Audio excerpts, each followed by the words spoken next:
نحمدہ ونصلی علی رسولہ الکریم اما بعد۔ میرے محترم بھائیوں اور بزرگوں اور عزیز ساتھیوں، میں نے پہلے پارٹ کے اندر آپ کے سامنے یہ بات بیان فرمائی، یہ بات میں نے بیان کی آپ کے سامنے کہ اعتکاف کی حقیقت کیا ہے، اعتکاف کی فضیلت کیا ہے اور اعتکاف مسجد کے اندر کیوں ہے۔ اب میں آپ کے سامنے اعتکاف کی حکمتیں کیا ہیں اور اعتکاف کے اندر روحانیت کیسے پیدا ہو وہ بیان کرنے جا رہا ہوں۔ دیکھیے، اعتکاف کی حکمت، سب سے بڑی حکمت یہ ہے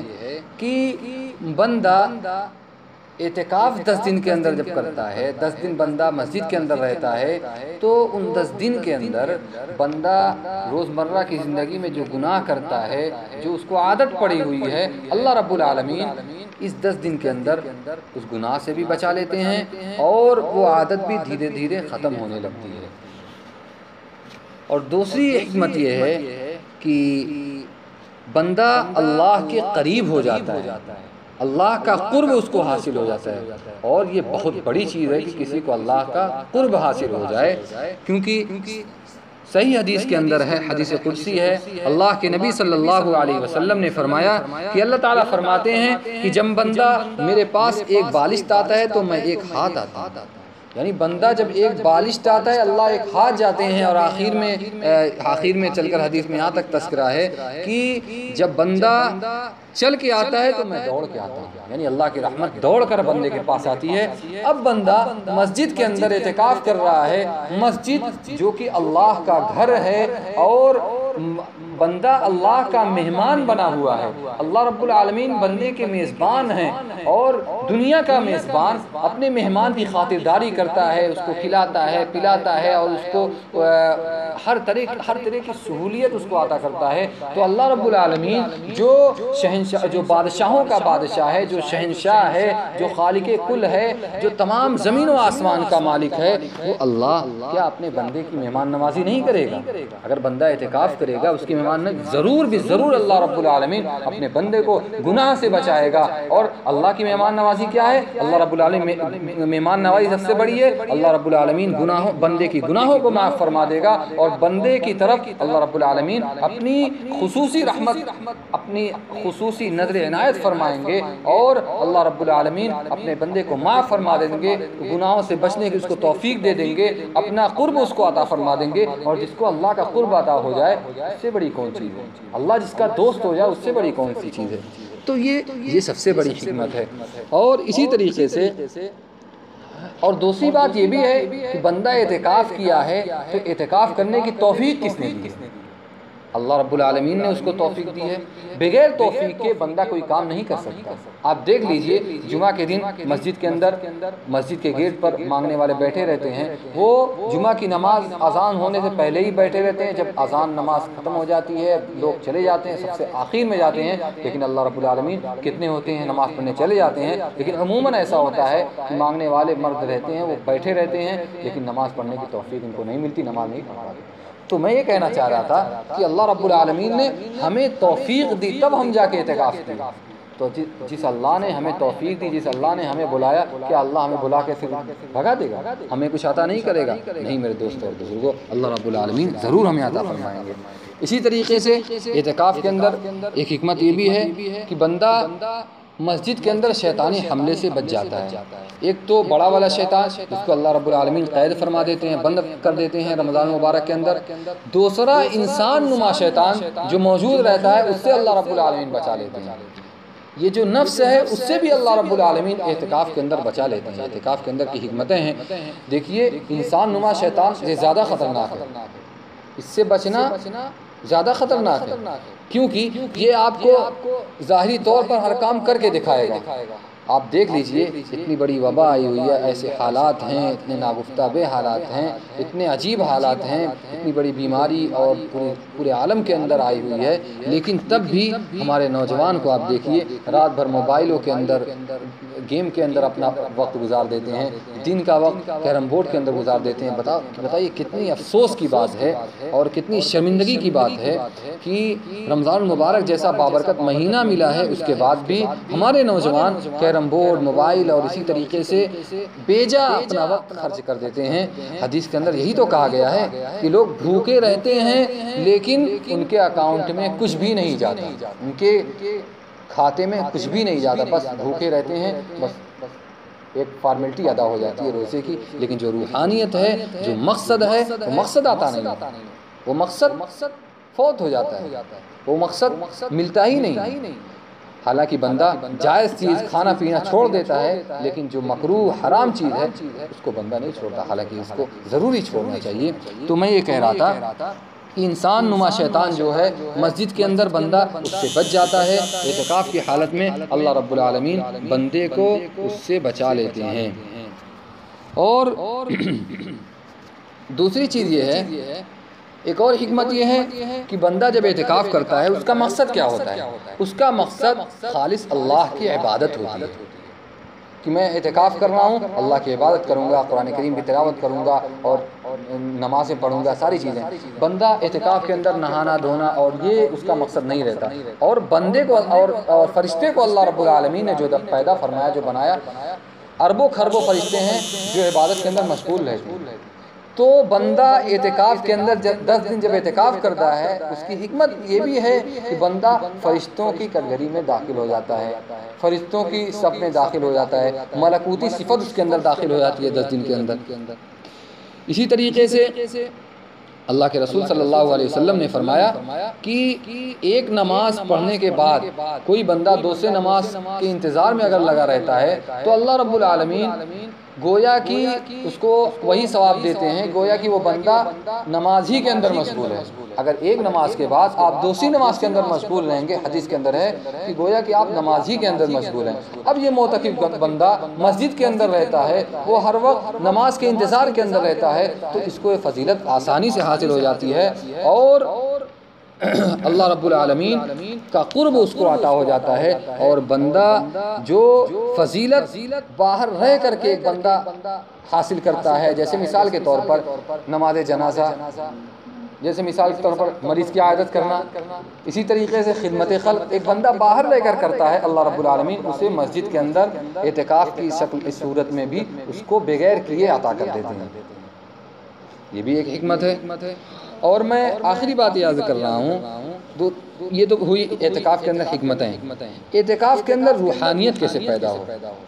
دیکھیے، اعتکاف کے اندر سب سے پہلی بات یہ ہے کہ ہم اپنی نیت کو صحیح کریں، اپنی نیت کو درست کریں، یعنی ہماری نیت یہ ہو کہ ہم پروردگار عالم کی خوشنودی کے لیے، پروردگار عالم کی رضا کے لیے تمام مخلوق سے کٹ کر، تمام داتاؤں سے کٹ کر، تمام معبودان باطلہ سے کٹ کر ہم اللہ کے در پہ آئے ہوئے ہیں۔ اے اللہ، ہم تیرے در پہ آئے ہوئے ہیں، لہٰذا تو ہماری مغفرت فرما دے، اور ہم نے جو گناہ کیا ہے اے اللہ ہمارے گناہ کو تو بالکل ختم کر دے، اور اے اللہ تو ہم سے راضی ہو جا۔ یہ نیت ہماری ہو کہ اللہ رب العالمین بغیر معافی کرائے ہم تیرے در سے نہیں جائیں گے۔ بندے کے اندر یہ نیت ہو کہ اے رب العالمین، اے تمام جہانوں کے مالک، تو ہماری مغفرت فرما، اور ہم سب سے کٹ کر، سب سے الگ ہو کر تیرے در پہ آئے ہوئے ہیں، تو ہی داتا ہے، تو ہی خالق ہے، تو ہی مالک ہے۔ اس طریقے سے بندہ نیت کرے اور اس طریقے سے بندہ دعا کرے۔ دیکھیے، اللہ رب العالمین اس انداز کو بہت پسند فرماتے ہیں، کیونکہ دیکھیے اللہ کے نبی صلی اللہ علیہ وسلم جنگ بدر کے موقع پر اللہ کے رسول نے یہ دعا کی تھی کہ اے اللہ، ہم آپ کے در پر، آپ کے راستے میں نکلے ہوئے ہیں، اے اللہ تو یہ 313 کی لاج رکھ لے، ورنہ دنیا کے اندر، ہوئے زمین کے اندر تیری عبادت کرنے والا کوئی نہیں رہے گا، تیرا نام لینے والا کوئی نہیں گا۔ اللہ کے رسول نے دعا کی، حالانکہ اللہ کے رسول نے خود فرمایا کہ اگر پوری دنیا والے مل کر کے اللہ کی عبادت نہ کریں تب بھی اللہ کے کبریائی بڑائی کے اندر فرق نہیں پڑے گا، لیکن یہ مانگنے کا ایک طرز اللہ کے رسول نے سکھایا، ایک مانگنے کا طرز ہے۔ بندہ جب اس طرز کے مطابق اللہ کی مانگتا ہے تو اللہ رب العالمین اس کو وہ چیز ضرور عطا فرماتے ہیں۔ اسی طریقے سے روحانیت پیدا کیسے ہو؟ ایک اور چیز یہ ہے کہ بندہ اعتکاف کے اندر کھانا پینا کم کھائے، سونا کم کرے، زیادہ نہ سوئے۔ کیوں؟ اس لیے کہ جب بندہ کھائے اور پیے گا اور سوئے گا تو اس کی جو روحانیت ہے، میں نہیں کہتا کہ اس کو ثواب نہیں ملے گا، سونے کا ثواب اس کو ملے گا، لیکن جو روحانیت، وہ روحانیت پیدا نہ ہو پائے گی۔ ابھی میں اس سے پہلے بھی میں نے دیکھا ہے اعتکاف کے اندر لوگ جاتے ہیں، اعتکاف کرتے ہیں، لیکن کھانے پینے کے اندر، سونے کے اندر اپنے وقت کو زیادہ برباد کر دیتے ہیں، حالانکہ ایسا نہیں کرنا چاہیے۔ جو اس کی روحانیت ہے اس روحانیت کو پانے کی کوشش کرنی چاہیے۔ دوسری وجہ یہ ہے روحانیت کیسے پیدا ہو؟ ہمارا تعلق قرآن کریم سے زیادہ جڑے۔ قرآن کریم ہم جس طریقے سے تلاوت کرتے ہیں اسی طریقے سے قرآن کریم کی تفسیر پڑھیں، قرآن کریم کی تفسیر سنیں، قرآن کے حلقے کے اندر بیٹھیں، زیادہ سے زیادہ بیٹھیں۔ جتنا زیادہ ہمارا تعلق قرآن کریم سے جڑا رہے گا اتنی ہی روحانیت ہمارے اندر پیدا ہوگی۔ اور اسی طریقے سے ہم روحانیت پیدا کریں تو کثرت سے توبہ استغفار کریں۔ اس طرح نہیں جس طریقے سے ہم لوگ استغفر اللہ ربی من کل ذنب بس پڑھ لیتے ہیں، غافل ہو کر کے پڑھتے ہیں، ایسے نہیں، بلکہ اپنے آپ کو حاضر و ناظر کر کے بالکل اللہ کے سامنے اپنی گناہوں کو یاد کر کے کہ اللہ رب العالمین ہم نے یہ گناہ کیا، اے اللہ تو دیکھ رہا تھا لیکن تو نے پردہ داری کی، اللہ تو نے پردہ ڈالا، اے اللہ رب العالمین جس طریقے سے آپ نے دنیا کے اندر گناہوں کا پردہ ڈال دیا اسی طریقے سے آخرت میں بھی اے اللہ تو پردہ ڈال دے۔ اس طریقے سے ہم توبہ کریں اللہ سے۔ میں نہیں کہتا کہ وہ جو لوگ پڑھتے ہیں استغفر اللہ ربی من کل ذنب ما تب اس کو نہ پڑھیں، لیکن حاضر و ناظر ہو کر کے، بالکل رجوع ہو کر کے اللہ کی طرف۔ اسی طریقے سے اگر روحانیت پیدا کرنا ہے تو تیسرا کلمہ کثرت کے ساتھ پڑھیں، کیونکہ اس کلمے کے اندر وحدانیت بھری پڑی ہے، اور اس کلمے کو پڑھ کر کے ہم یہ یاد کریں کہ ہم نے توحید کی کتنی مخالفت کی ہے، اپنی زندگی کے اندر کتنی مخالفت کی ہے توحید کی، کہاں کہاں ہم نے اپنا سر جھکایا ہے، کس کے سامنے ہم نے توحید کی مخالفت کی ہے۔ تو کلمے کو پڑھ کر کے، کلمے کے معنی کو سمجھ کر کے سبحان اللہ والحمد للہ ولا الہ الا اللہ واللہ اکبر ولا حول ولا قوت الا باللہ العلی العظیم، اس کو پڑھیں، زیادہ سے زیادہ پڑھیں، اور اپنے اندر اللہ کی وحدانیت کو بسائیں اور بالکل مضبوطی کے ساتھ بسائیں۔ اسی طریقے سے جواز کے فتوے کی طرف نہ بڑھیں، بلکہ اعتکاف کے اندر زیادہ سے زیادہ کوشش یہ کریں کہ ہم اور آپ کس پر عمل کریں، عزیمت پر عمل کرنے کی کوشش کریں، رخصت پر عمل کرنے کی کوشش نہ کریں۔ اور جو ہم اعتکاف کر رہے ہیں اس کے اندر ہم لیلۃ القدر کی تلاش کے اندر رہیں، یعنی اللہ کے نبی صلی اللہ علیہ وسلم رمضان کے آخری عشرے کے اندر خاص طور پر لیلۃ القدر کی تلاش اور اس کی برکات پانے کے لیے اعتکاف فرمایا کرتے تھے۔ نبی اکرم صلی اللہ علیہ وسلم حضرت عائشہ صدیقہ رضی اللہ تعالیٰ عنہ فرماتی ہیں کہ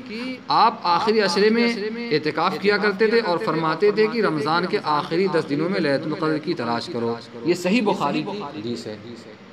اور اسی طریقے سے ایک حدیث کے اندر ہے اللہ کے نبی صلی اللہ علیہ وسلم حضرت ابو سعید خدری رضی اللہ تعالیٰ فرماتے ہیں کہ میں نے نبی اکرم صلی اللہ علیہ وسلم کے ساتھ پہلے عشرے کا اعتکاف کیا، اور نبی اکرم صلی اللہ علیہ وسلم نے اس اعتکاف کیا پہلے عشرے کا۔ حضرت جبریل علیہ السلام آپ کے پاس آئے اور آپ سے کہا کہ جس کی تلاش آپ کو ہے اللہ کے رسول وہ آگے آ رہا ہے، لہٰذا اللہ کے نبی صلی اللہ علیہ وسلم نے دوسرے عشرے کا بھی اعتکاف کیا۔ حضرت ابو سعید خدری رضی اللہ عنہ فرماتے ہیں کہ میں نے بھی آپ کے ساتھ اعتکاف کیا، پھر حضرت جبریل علیہ السلام نے آئے اور آپ کو بتایا کہ جس رات کے آپ طلبگار ہیں وہ رات آگے آ رہی ہے، آخری عشرے میں آ رہی ہے۔ پھر اللہ کے نبی صلی اللہ علیہ وسلم نے خطبہ دیا، خطبے میں آپ نے فرمایا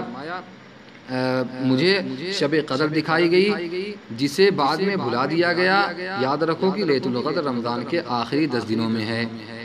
پھر ابو سعید خدری رضی اللہ تعالیٰ فرماتے ہیں ہم اللہ کے رسول کے ساتھ آخری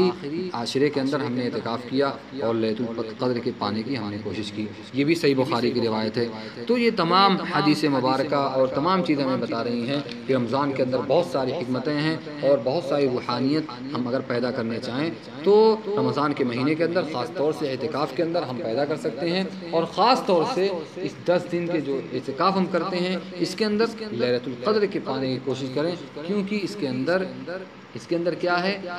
ایک رات آپ کو اگر مل جائے گی، لیلۃ القدر آپ کو مل گئی تو یہ 1000 راتوں سے افضل ہے۔ لیلۃ القدر خیر من الف شہر۔ یہ لیلۃ القدر 1000 رات عبادت کرنے سے افضل ہے، خیر من الف شہر، 1000 مہینہ، 1000 رات نہیں بلکہ 1000 مہینہ۔ تو میرے دوست اور بزرگوں، ہم اور آپ زیادہ سے زیادہ روحانیت پیدا کرنے کے لیے اور اللہ رب العالمین کا قرب تلاش کرنے کے لیے اپنے آپ کو اس 10 دن کے اندر لگائیں اور اللہ سے معافی مانگیں۔ اللہ تعالی ہمیں بھی اور آپ کو بھی کہنے سننے سے زیادہ عمل کی توفیق سے نوازے، آمین۔ وآخر دعوانا الحمدللہ رب العالمین۔